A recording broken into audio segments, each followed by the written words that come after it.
இன்னைக்கு வீடியோவில் நான் ஒரு காயை காட்டுறேன். அதை பார்த்தா நம்ம மாங்காயா இல்லை பப்பாளி பழமா அப்படின்னு சொல்ல முடியாது, பப்பாளி காயான்னு சொல்ல முடியாது.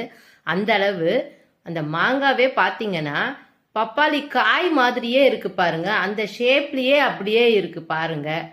இது வந்து எங்கள் சாரோடைய ஆஃபீஸ் ஸ்டாஃப் அவங்க வீட்டில் காய்க்கிற மரம் இது. அவர் கொடுத்தாரு. கொடுத்த போது பார்த்தா இது அப்படியே பார்க்கறதுக்கு அப்படியே பப்பாளி காய் மாதிரியே இருந்தது பார்க்கறதுக்கு. சரி சொல்லிட்டு உங்களுக்கெல்லாமும் காட்டலாமேன்னு தான் இன்னைக்கு நான் இந்த வீடியோ போட்டிருக்கேன்.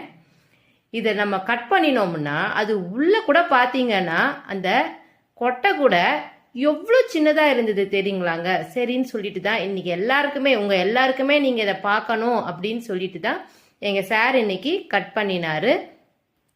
அது பாருங்களேன் எப்படி இருக்கு பாருங்க. ஒரு பப்பாளி மரத்துல பிஞ்சு பப்பாளி காய் எப்படி இருக்குமோ அது போல தான் இருக்கே. எத்துணூண்டு இருக்கு பாருங்க. சரி கட் பண்ணி இன்னைக்கு இவரை விடவே கூடாதுன்னு தான் இன்னைக்கு இவரை கட் பண்ணிட்டோம். இங்க பாருங்க, இவ்வளவுதான் இதோட கொட்டையோட அளவே, இவ்வளவுதான். எத்துணூண்டு இருக்கு பாருங்களேன் கொட்டையோட அளவு. இதான் இதோட கொட்டையோட சைஸே. சரி நட்டு வச்சு பார்ப்போமேன்னு சொல்லிட்டு நான் அதையும் விடலை, நட்டு தான் வச்சிருக்கேன். இந்த மாங்காயை கொடுத்தவருக்கு ஃபஸ்ட்டு நாங்கள் தேங்க்ஸ் சொல்லிக்கணும். லேட்டாக சொல்கிறேன், இருந்தாலும் ஃபஸ்ட்டு அவருக்கு தேங்க்ஸ் சொல்லிக்கிறோம்.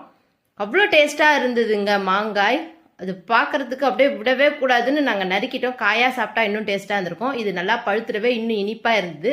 சரி சொல்லிட்டு அன்னைக்கு காலையிலே சாதத்தை நல்லா குழையாக வடிச்சிட்டு நல்லா தாளிப்பு போட்டு பச்சை மிளகாய், கருவேப்பிலை, இஞ்சி, கொத்தமல்லி எல்லாத்தையும் நறுக்கி தாளிப்பு போட்டு பெருங்காயத்தை போட்டு மோர் சாதத்தில் போட்டு நல்லா தளர மோர் சாதத்தில் போட்டு நிறைய மாதுளம்பழம், ஒரு 2 மாதுளம்பழத்தையும் போட்டு இந்த மாங்காயும் போட்டு அப்படி கலக்கி எல்லாருக்கும் சாதமாக கொடுத்துட்டேன்.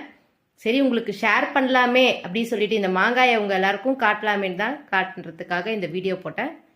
ஆனால் மோர் சாதத்தில் இது போல் சாப்பிட்டு பாருங்கள், செம்ம டேஸ்ட்டாக இருக்கும். கண்டிப்பாக எல்லாரும் ட்ரை பண்ணி பாருங்கள். தேங்க்யூ.